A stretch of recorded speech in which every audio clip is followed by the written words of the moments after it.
Hola a todos, en este vídeo voy a mostrar cómo conectar estos auriculares a un dispositivo Android.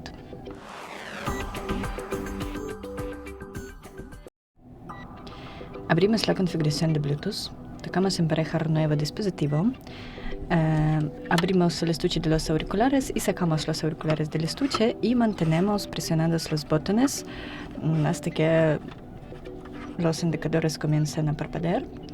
Y seleccionamos los auriculares en la lista de dispositivos disponibles.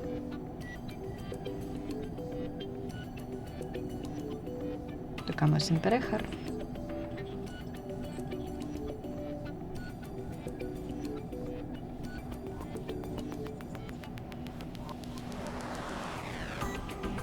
Y eso es todo. Gracias por ver, denle like y suscríbanse a nuestro canal. Adiós.